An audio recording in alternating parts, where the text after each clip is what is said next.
আওয়ামী লীগকে নির্বাহী আদেশে নিষিদ্ধ ঘোষণা, বিচারের মুখোমুখি করতে আইন সংশোধন এবং জুলাই ঘোষণাপত্রের দাবিতে গত বৃহস্পতিবার রাতে আন্দোলনে নামেন জুলাই অভ্যুত্থানের নেতাকর্মীরা। শুক্রবার বিকেল পর্যন্ত যমুনার সামনে বিক্ষোভ এবং সমাবেশের পর তারা শাহবাগ অবরোধ করে টানা অবস্থান নেন। ফ্যাসিবাদ বিরোধী জাতীয় ঐক্য এর ব্যানারে লাগাতার এই আন্দোলনে নেতৃত্ব দিচ্ছেন জাতীয় নাগরিক পার্টির নেতারা। উপদেষ্টা পরিষদের বৈঠক চলাকালে আন্দোলনকারীরা আওয়ামী লীগকে নিষিদ্ধের সুনির্দিষ্ট রোড ম্যাপের দাবিতে শাহবাগে অবস্থান করছিলেন এবং শনিবার রাত 10টার দিকে তারা যমুনার কাছাকাছি হোটেল ইন্টারকন্টিনেন্টাল মোড়ে অবস্থান নেন। উপদেষ্টা পরিষদের সিদ্ধান্ত ঘোষণার পর অবস্থানকারীরা উল্লাসে ফেটে পড়েন। হাসনাত আবদুল্লাহ বলেছিলেন, আওয়ামী লীগ নিষিদ্ধ না হওয়া পর্যন্ত আন্দোলন চলবে। সেই আন্দোলনের ধারাবাহিকতায় উপদেষ্টা পরিষদ সিদ্ধান্ত নেয় আওয়ামী লীগের সকল ধরনের কার্যক্রম, আওয়ামী লীগের অঙ্গ সংগঠনের সকল ধরনের কার্যক্রম বন্ধ ঘোষণা করতে। আন্তর্জাতিক অপরাধ ট্রাইব্যুনালে বাংলাদেশের আওয়ামী লীগ ও তার নেতাদের বিচার কার্য সম্পন্ন না হওয়া পর্যন্ত দেশের নিরাপত্তা ও সার্বভৌমত্ব রক্ষা, জুলাই আন্দোলনের নেতাকর্মীদের নিরাপত্তা এবং আন্তর্জাতিক অপরাধ ট্রাইব্যুনালের বাদী ও সাক্ষীদের সুরক্ষার জন্য সন্ত্রাস বিরোধী আইনের অধীনে সাইবার স্পেস সহ আওয়ামী লীগের যাবতীয় কার্যক্রম নিষিদ্ধ করার সিদ্ধান্ত গ্রহণ করা হয়েছে। দেখুন উক্ত আন্দোলনে কারা কারা অংশগ্রহণ করেছিল, হাসনাত আবদুল্লাহর কণ্ঠে শুনুন। ইতিমধ্যে আপনারা জেনেছেন, আমরা যখন প্রধান উপদেষ্টার বাসায় আমি ধারণ করতে যাই, তারপরে আমার সাথে তৎক্ষণাৎ সংহতি প্রকাশ করে এনসিপি, জাতীয় নাগরিক কমিটি, জুলাই আহতদের বড় অনেকগুলো group, Inqilab Mancha, AB party, labour party, Aap Bangladesh, July Oikya, গণতান্ত্রিক ছাত্র সংসদ, খেলাফতে মজলিস, জামাতে ইসলামী, হেফাজত ইসলামী আন্দোলনের নেতৃবৃন্দ, ছাত্র শিবির, ইসলামের ঐক্য জোট, জামাতে উলামায়ে ইসলাম, বাংলাদেশ খেলাফতে মজলিস, জুলাই মঞ্চ সহ অসংখ্য ফ্যাসিবাদ বিরোধী শক্তি আমাদের সাথে একাত্মতা ঘোষণা করেন। অন্যদিকে বিএনপি তাদের সমাবেশ নিয়ে ব্যস্ত। তারা লোক দেখানো বক্তব্যে বলছে, দেশের মানুষ আওয়ামী লীগকে চায় না। শুনুন, আমরা এই মাঠে যারা আছি তারা সবাই শুধু নয় বন্ধুগণ, আমরা বাংলাদেশের 18 কোটি মানুষ এই আওয়ামী লীগকে দেখতে চাই না। আপনারাই পরাজিত করেছেন ফ্যাসিস্টকে, আপনারাই তাড়িয়েছেন তাকে দেশের বাইরে। সেই তরুণরা আবার জেগে উঠুন, আপনার অধিকার আপনারা জোর করে কেড়ে নিন বন্ধুগণ। কিন্তু অন্যদিকে আবার বলেছে, তাদের বিভিন্ন নেতাকর্মী বিভিন্ন সময় আওয়ামী লীগকে পুনর্বাসনের কথা বলেছে।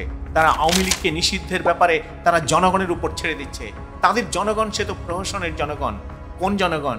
সেটা কি বিএনপির সমর্থক জনগণ নাকি সাধারণ জনগণ? একইভাবে জামাত বলছে আওয়ামী লীগের পুনর্বাসন তারা মেনে নেবে না। জাতীয় পার্টি আওয়ামী লীগ নিষিদ্ধ হোক এটা কখনোই চায় না, কারণ একজন স্বৈরাচার, একটি স্বৈরাচার ফ্যাসিস্টের দোসর সব সময় ফ্যাসিস্ট এবং স্বৈরাচার তাদের সাথে গলা মেলাবে, তাদের সাথে হাত মেলাবে।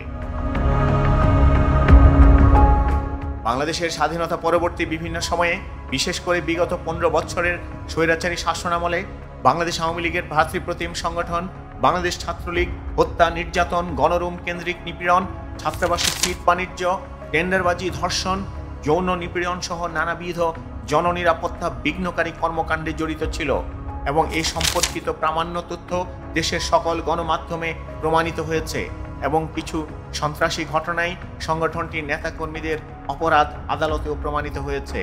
সেই মতে 24শে অক্টোবর ছাত্রলীগকে নিষিদ্ধ করা হয়। সন্ত্রাস বিরোধী আইন 2009 অনুযায়ী ক্ষমতা বলে আওয়ামী লীগের ভ্রাতৃপ্রতিম সংগঠন বাংলাদেশ ছাত্রলীগকে নিষিদ্ধ ঘোষণা করা হলো এবং ওই আইনের তফসিল 2 অনুযায়ী বাংলাদেশ ছাত্রলীগকে নিষিদ্ধ সত্তা হিসেবে তালিকাভুক্ত করা হয়। সন্ত্রাসী সংগঠন তফসিলে কি আছে? এখানে বলা আছে, সংগঠন নিষিদ্ধকরণ।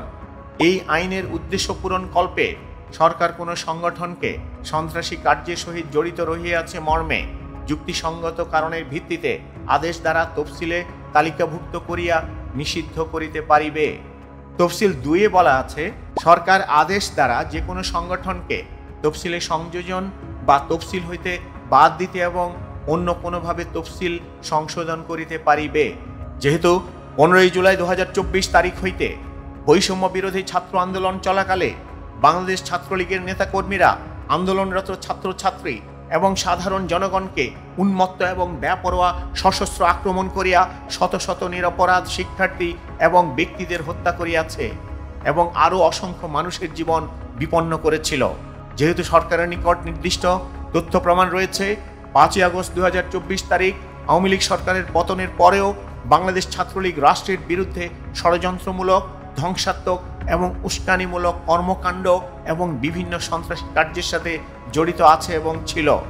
এসব কারণে বাংলাদেশ ছাত্রলীগকে নিষিদ্ধ করা হয়েছে। অন্যদিকে একইভাবে ছাত্র জনতার গণ আন্দোলনের মুখে 10 মে উপদেষ্টা পরিষদের বৈঠকে আন্তর্জাতিক অপরাধ ট্রাইব্যুনালে বাংলাদেশ আওয়ামী লীগ ও তার নেতাদের বিচার কার্য সম্পন্ন না হওয়া পর্যন্ত দেশের নিরাপত্তা ও সার্বভৌমত্ব রক্ষা, জুলাই অভ্যুত্থানের নেতাকর্মীদের নিরাপত্তা এবং আন্তর্জাতিক অপরাধ ট্রাইব্যুনালের বাদী ও সাক্ষীদের সুরক্ষার জন্য সন্ত্রাস বিরোধী আইনের অধীনে সাইবার স্পেস সহ আওয়ামী লীগের যাবতীয় কার্যক্রম নিষিদ্ধ করার সিদ্ধান্ত গ্রহণ করা হয়েছে এবং এই ব্যাপারে প্রয়োজনীয় পরিপত্র পরবর্তী কর্মদিবসে জারি করা হবে।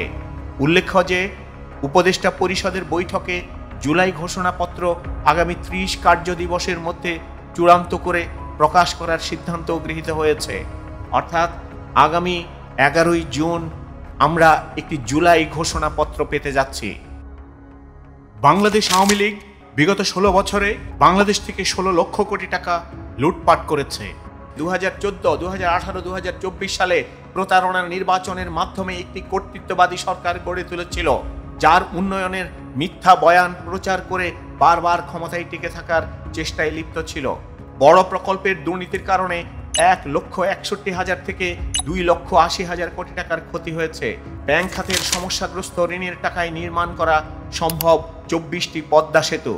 বাংলাদেশ আওয়ামী লীগের সমালোচনা হলো বাংলাদেশ আওয়ামী লীগ নামক বাংলাদেশি রাজনৈতিক দল ও তার সঙ্গে সংশ্লিষ্ট সকল রাজনৈতিক অঙ্গ সংগঠন, যার মধ্যে অন্তর্ভুক্ত ছাত্রলীগ, যুবলীগ, স্বেচ্ছাসেবক লীগ সহ তাদের অন্যান্য অঙ্গ সংগঠনগুলো আওয়ামী লীগ ক্ষমতাসীন থাকা বা না থাকা অবস্থায় এমন সব সমালোচিত সব ঘটনা এবং কর্মকাণ্ড যেগুলোর সাথে আওয়ামী লীগ প্রত্যক্ষ বা পরোক্ষভাবে সংশ্লিষ্ট বা জড়িত বলে দাবি করা হয়। এর মধ্যে উল্লেখযোগ্য উদাহরণ হলো আবরার ফাহাদ হত্যা, পদ্মা সেতু দুর্নীতি, বিশ্বজিৎ দাস হত্যা, সাগর রুনি হত্যা, বিডিআর বিদ্রোহ, শাপলা চত্বরে অভিযান, কোটা আন্দোলন, বাংলাদেশ ছাত্রলীগের সহিংসতা, এসালম গ্রুপের কেলেঙ্কারি, লগি বৈঠা আন্দোলন, 2014, 2018, 2024 সালে বিতর্কিত নির্বাচন, রূপপুর পারমাণবিক বিদ্যুৎ কেন্দ্রে দুর্নীতি ইত্যাদি। 2009 সাল থেকে 2014 সাল মধ্যে ছাত্রলীগের হামলায় কমপক্ষে 40 জন নিহত হয়েছিলেন এবং 1500 জন গুরুতর আহত হয়েছিলেন। 2014 থেকে 2018 সাল পর্যন্ত ছাত্রলীগ কর্তৃক প্রায় 130 জনেরকে হত্যা করা হয়েছে। এর মধ্যে শুধুমাত্র 2017 সালে 31 জনের প্রাণহানি হয়েছে।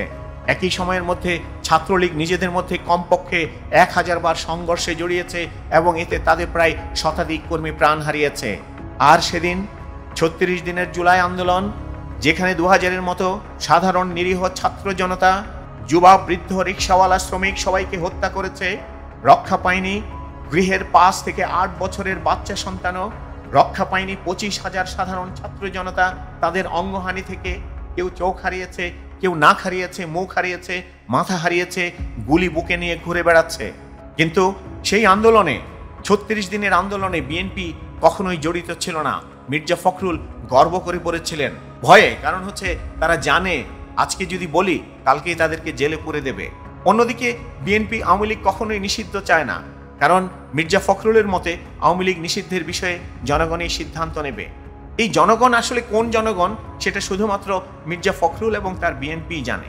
আবার অন্যদিকে গয়েশ্বর আবার ভয় করছেন যদি আওয়ামী লীগকে নিষিদ্ধ করা হয়, ভবিষ্যতে একইভাবে বিএনপি যদি ফ্যাসিস্ট হয়ে ওঠে, হয়তোবা সেই মনোবাসনা নিয়ে আছেন, যে কারণে তাদের মনে সেই ভয়টাও ঢুকে গেছে যে আওয়ামী লীগকে যেভাবে নিষিদ্ধ করেছে নিশ্চয়ই বিএনপিকেও একইভাবে নিষিদ্ধ করবে।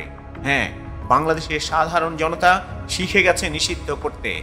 ভবিষ্যতের যে কোনো ফ্যাসিস্ট দলকে, যে কোনো ফ্যাসিস্ট সরকারকে সাধারণ ছাত্র জনতা নিষিদ্ধ ঘোষণা করবে, তাদেরকে দেশ থেকে ছাঁটা দিয়ে পিড়িয়ে মুক্ত করে ছাড়বে বাংলাদেশকে, দেশটাকে। আমরা তো ভুলে যাইনি সেই রিজভির কান্না, আমরা তো ভুলে যাইনি সেই মির্জা আব্বাসের কান্না, কিংবা রিজভী এটাও বলেছিলেন যে আওয়ামী লীগের নির্যাতনে মানুষ কান্না করতেও ভুলে যাচ্ছে, মানুষ কান্না করতেও ভয় পাচ্ছে। সেই দিনগুলো কোথায়? এখন যদি আবার সেই বিএনপি যদি আওয়ামী লীগের ক্লিন ইমেজের ব্যক্তিদেরকে বিএনপির সদস্য করে, মাত্র 20 টাকার বিনিময়ে তাদেরকে পুনর্বাসন করে, তাহলে ধরে নিতে হবে ভবিষ্যৎ একই পরিণতি অপেক্ষা করছে যে কোনো ফ্যাসিস্ট সরকারের জন্য। ভবিষ্যতের বাংলাদেশ হবে দায় মুক্তির বাংলাদেশ। আমরা সকল ধরনের দায় মুক্ত হয়ে ভবিষ্যতের বাংলাদেশ গড়ব।